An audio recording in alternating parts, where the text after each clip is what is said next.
Part 5 की शुरुआत वहीं से होती है जहाँ पिछला पार्ट खत्म हुआ था। युनवो और हेइन डॉक्टर से मिलने के लिए हॉस्पिटल के लिए निकलते हैं, जहाँ जाते हुए हेइन उसे वार्न करती है कि मेरी कंडीशन के बारे में किसी को भी पता नहीं चलना चाहिए। इधर हेइन के भाई सुचियल को ग्रैंडपा बुलाते हैं क्योंकि उसने कंपनी में कुछ ब्लंडर कर दिया था। सुचियल को तो ग्रैंडपा से मिलने में काफी डर लग रहा था, और उसकी वाइफ दाहाई उसे मोटिवेट करती है, उसे ग्रैंडपा के पास जाने के लिए कहती है। सुचियल के आते ही ग्रैंडपा तो उस पे बरस पड़ते हैं क्योंकि उसने 8 बिलियन वॉन ज्यादा टैक्स भर दिया था। इसके बारे में सुचियल को पता ही नहीं था। इस पर तो ग्रैंडपा उस पे और ज्यादा भड़कते हैं। कहता है कि तुम्हारा ही ब्रदर इन लॉ तुम्हारा फाइनेंस डिपार्टमेंट संभालता है ना, तो आखिर उसका ध्यान कहाँ था? तुमसे एक भी काम ढंग से नहीं होता, कुछ तो अपनी बहन से सीखो। अगर युनवो ने टाइम रहते तुम्हारी गलती नहीं पकड़ी होती तो आज तुम्हारी लापरवाही की वजह से 8 बिलियन वॉन का नुकसान हो जाता। आखिर तुम कब जिम्मेदार बनोगे? जवाब दो मुझे। ये सब वो बहुत ही ज्यादा चिल्ला चिल्ला कर उसे डांट रहे थे, जिससे सुचियल को तो पैनिक अटैक ही आ जाता है। इस वजह से उसे बेड रेस्ट पे जाना पड़ता है। उसकी हालत के बारे में पता चलते ही मॉम भागकर आ जाती है और कहती कि शायद तुम्हारे ग्रैंडपा ने तुम पर कुछ ज्यादा ही स्ट्रेस डाल दिया है। पर सुचियल कहता है कि ये सब युनवो की गलती है,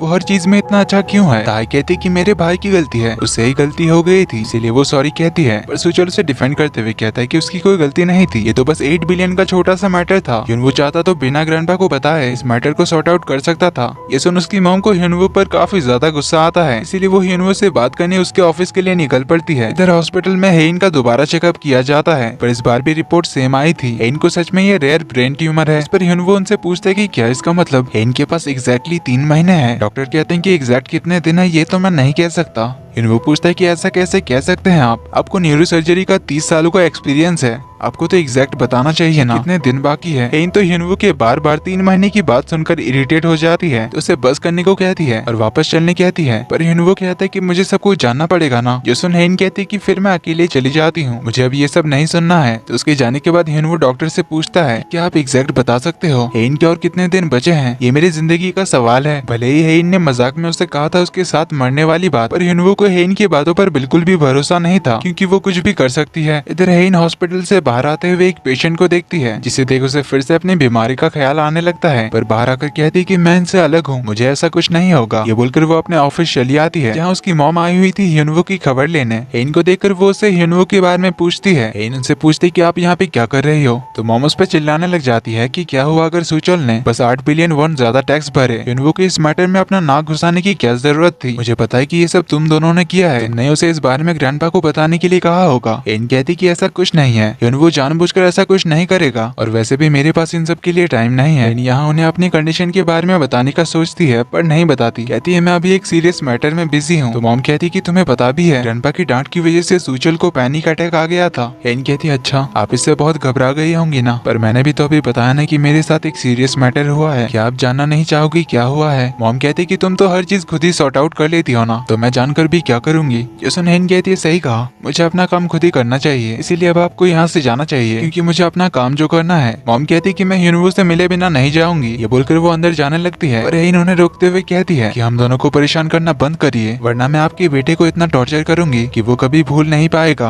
अब इसी से हमें इनके रिश्ते का पता चलता है। हेइन की मॉम किसी वजह से उसे पसंद नहीं करती, इसके बारे में हमें आगे पता चलेगा। तो वो हेइन से कहती कि तुम्हें क्या लगता है कि मैं सिर्फ देखती रहूंगी? ये कहकर वो गुस्से में चली जाती है। इधर युनवो यांग के साथ रेस्टोरेंट में खाना खा रहा था, जहाँ यांग उसका डिवोर्स अटॉर्नी बनने के लिए मान जाता है। जो होगा देखा जाएगा, मैं तेरी मदद करके रहूंगा। युनवो कहता है कि इसकी अब कोई जरूरत नहीं है क्योंकि अब मेरे पास एक दूसरा रास्ता है जो बहुत ही सेफ है, जिससे मुझे डिवोर्स लेने की भी जरूरत नहीं पड़ेगी। यांग पूछता है तुझे कौन सा रास्ता मिल गया? तो युनवो से एक चिट में लेकर बताता है यहाँ बहुत भीड़ है, हम पार्किंग में इस बारे में बात करेंगे। तो दोनों पार्किंग में पहुंच जाते हैं, आसपास चेक करते हैं, कोई सुनने वाला नहीं था। तो दोनों अपने अपने कार के विंडो से बाहर निकलते हैं, जहाँ युनवो से हेइन के कंडीशन के बारे में बता देता है। जो सुन यांग तो शॉक्ड हो जाता है, उसे इस पर बिलीव नहीं हो रहा था। तो युनवो उसे सब कुछ स्टार्टिंग से बताता है कि मैं उसे डिवोर्स पेपर्स देने जा ही रहा था, तभी उसने मुझे अपने कंडीशन के बारे में बताया। मुझे भी बिलीव नहीं हुआ था, पर आज मैं उसके साथ दोबारा डॉक्टर के पास गया था और सच में डॉक्टर ने यही बताया। यांग कहता है कि एक तरह से तुम्हारे लिए ये बहुत ही अच्छा हुआ, कहाँ तो उसे बिना कुछ लिए डिवोर्स देने वाला था,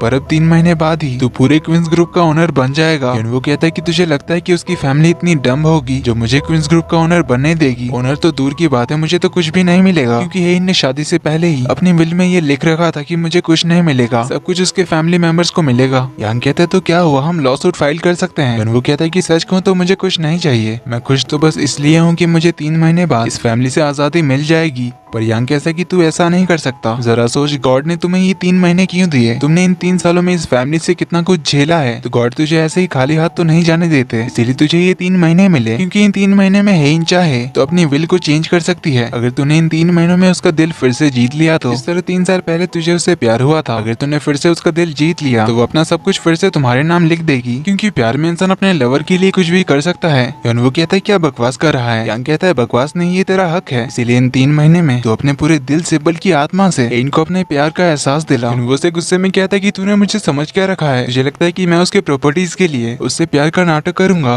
पर जस्ट अगले ही सीन में हम ह्यूनवो को देखते हैं जो हेइन के लिए बुके लेकर आया था। चेहरे पे स्माइल रखे बड़े ही प्यार से उसके सामने आ जाता है। हेइन पूछती है कि ये फ्लावर्स लेकर क्यों आए हो? ह्यूनवो बताता है कि आज हमारा वेडिंग एनिवर्सरी है। हेइन पूछती है तो क्या हुआ? ह्यूनवो बताता है कि फर्स्ट एनिवर्सरी पे मैंने जब तुम्हारे लिए एक सरप्राइज प्लान किया था तब तुम बहुत नाराज हुई थी और कहा था ये सब करने की जरूरत नहीं है। पर हमारी सेकंड एनिवर्सरी पर जब मैंने कुछ नहीं किया तब भी तुम मुझसे गुस्सा हो गई थी कि मैंने हमारी वेडिंग एनिवर्सरी के लिए क्यों कुछ नहीं किया, और तुमने मुझे डांटा भी था कि मैंने कहा और तुमने कुछ नहीं किया। जो हेइन उससे कहती कि क्या तुम मेरा मजाक बना रहे हो? वो हंसते हुए कहता है कि अगर मुझे तुम्हारा मजाक ही उड़ाना था तो मैं फ्लावर्स लेकर क्यों आता? हेइन कहती हमारी मैरिड लाइफ इतनी भी प्यारी नहीं थी जो तुम मुझे विश करने के लिए फ्लावर्स लेकर आओ। वो कहता है कि मैं इसे सच नहीं मानता, क्योंकि हम जब चाहे हमारी मैरिड लाइफ को लवली बना सकते हैं। इसीलिए उसे फ्लावर्स देते हुए हैप्पी वेडिंग एनिवर्सरी विश करता है और अपने ऑफिस के लिए चला जाता है। अब हेइन पहले सोचती कि अचानक इसे क्या हो गया, तो वो फ्लावर्स को साइड में रख देती है और अगले ही पल वो कॉल करके एक फ्लावर पॉट भी मंगा लेती है और इन फ्लावर्स को अच्छे से रख देती है। इधर बटलर ग्रेस घर की नौकरानी से पूछ रही होती है कि उन दोनों में लड़ाई शुरू हुई या नहीं। मेड बताती है कि लड़ाई तो नहीं हुई, बल्कि वो दोनों तो अब और ज्यादा क्लोज आ गए हैं। इससे हम इनके घर का सीन देखते हैं जहाँ सुबह हेइन ब्रेकफास्ट कर रही थी तो ह्यूनवो आज डाइनिंग टेबल के दूसरे एंड में ना बैठकर हेइन के पास आकर बैठता है, जो देख हेइन फिर से हैरान होती है। ह्यूनवो कहता है कि वैसे भी तो हम 2 ही लोग खाना खाते हैं, तो बेकार में ही इतनी दूर क्यों बैठना? हेइन पूछती है अचानक क्या हुआ तुम्हें? ह्यूनवो कहता है कि आज से मैं यहीं बैठूंगा तुम्हारे पास। ये बोलकर दोनों एक दूसरे को देखने लगते हैं। तभी ह्यूनवो एक श्रिम्प तोड़कर उससे हार्ट शेप बना देता है। अब उन दोनों को ऐसे पहली बार साथ खाना खाता हुआ देखकर सारे मेड लोग भी हैरान हो जाते हैं। वहीं हेइन भी ये जेस्चर देखकर हैरान रह जाती है। इसी तरह ऑफिस में एक मीटिंग के दौरान ह्यूनवो जब सभी के सामने एक प्रेजेंटेशन दे रहा था, हेइन को थोड़ी खांसी आ जाती है, जो देख ह्यूनवो तो प्रेजेंटेशन छोड़कर हेइन को चेक करने आ जाता है। हेइन के कुछ कहने से पहले ही ह्यूनवो तो डॉक्टर को बुलाने के लिए कह देता है। तो हेइन उसे रोकते हुए बताती कि कोई सीरियस बात नहीं है, बस थोड़ा पानी पीने की वजह से ऐसा हुआ था। अब इस वजह से सब लोग तो ह्यूनवो को ही देखने लग गए थे। मीटिंग के बाद सुचोल एक डायरेक्टर से कहता है कि मुझे इस ह्यूनवो के लिए कभी कभार बुरा लगता है। आज अगर ह्यूनवो उसे चेक करने नहीं आता तो बाद में हेइन उसे बहुत डांटती है। ऐसे ही हर छोटी छोटी बात के लिए हेइन ह्यूनवो को बहुत बुली करती है, इसलिए मुझे ह्यूनवो के लिए काफी बुरा फील होता है। हेइन मीटिंग खत्म होने के बाद कार का बाहर इंतजार कर रही थी। बाहर थोड़ी ठंडी हवा चल रही थी, तब अचानक ह्यूनवो आता है और हेइन को अपना कोट पहना देता है। देन उसके फेस को टच करता है, कहता है तुम्हें तो ठंडी लग जाएगी। ये कहकर उसके हाथ पकड़कर अपने पॉकेट में डाल लेता है। हेइन तो बस हैरानी से उसे देखे जा रही थी। वहीं हेइन की सेक्रेटरी भी ये देखकर शॉक्ड होती है। ह्यूनवो से जल्दी से ड्राइवर को कॉल करने के लिए कहता है। हम नोटिस करते हैं कि ये सब हेइन को काफी अच्छा लग रहा था और वो ह्यूनवो को देखकर स्माइल कर रही थी। कुछ देर में हेइन की कार आ जाती है। ह्यूनवो उसके लिए दरवाजा ओपन करता है और अपना हाथ भी गेट के ऊपर रखता है। इससे अगेन सेक्रेटरी हैरानी से देखने लग जाती है। हेइन और ह्यूनवो दोनों बैठकर घर के लिए निकल जाते हैं। जिनके जाने के बाद सेक्रेटरी कहती है कि इन्हें क्या हो गया। इससे अच्छा तो दोनों थोड़ा बहस ही कर लेते। कार के अंदर ह्यूनवो थोड़ा ज्यादा ही हैप्पी लग रहा था। हेइन कहती कि मैंने कहा था ना कि मेरे सामने ज्यादा दिखावा मत करना। ह्यूनवो कहता है कि मुझे तो दिखावा करना आता ही नहीं है। हेइन कहती कि अभी जो तुम कर रहे थे उसे दिखावा करना ही कहते हैं, इसीलिए अपना ड्रामा बंद करो। तो ह्यूनवो से सॉरी कहकर चुपचाप बैठ जाता है। इधर ह्यूनवो के दीदी के सैलून में ह्यूनवो और हेइन के रिश्ते के बारे में गॉसिप शुरू हो गई थी। यहाँ की औरतों को स्पेशली डाउट तो होने लगा था उनके रिलेशनशिप को लेकर, क्योंकि शादी के बाद से हेइन एक बार भी ह्यूनवो के साथ यहाँ उसके घर नहीं आई है। ये सब सुनकर मिसोन को तो गुस्सा आ ही जाता है। तो वो अपने मॉम डैड से भी इस बारे में बात करती है कि ह्यूनवो को हमें अच्छे से समझाना चाहिए। और मॉम कहती कि अगर वो सच में खुश नहीं है अपनी शादी से तो उसने सोच समझ कर ये फैसला लिया होगा। इधर हेइन के घर पे पूरी फैमिली साथ में खाना खाने के लिए बैठते हैं, जहाँ हेइन की मॉम तो हेइन के खिलाफ केस करने की बात करती है, क्योंकि हेइन ने उनके हिस्से की जमीन पे एक नया डिपार्टमेंटल स्टोर बनाया है। हेइन कहती कि आपने तो मुझे परमिशन दी थी ना। मॉम कहती कि वो पहले दी थी,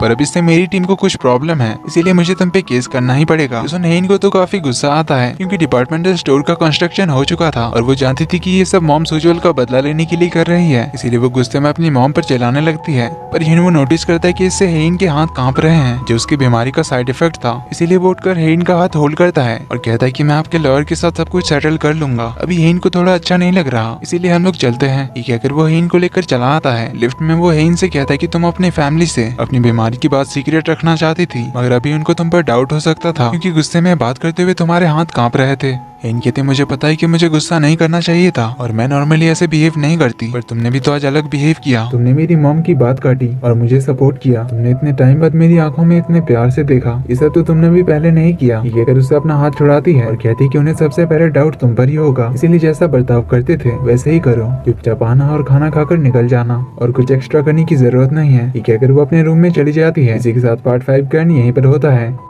वीडियो पसंद आई तो वीडियो को लाइक कर देना, चैनल पर पहली बार आए तो do subscribe and hit the bell icon. जल्दी ही मिलते हैं अगले पार्ट में, तब तक के लिए take care and bye bye.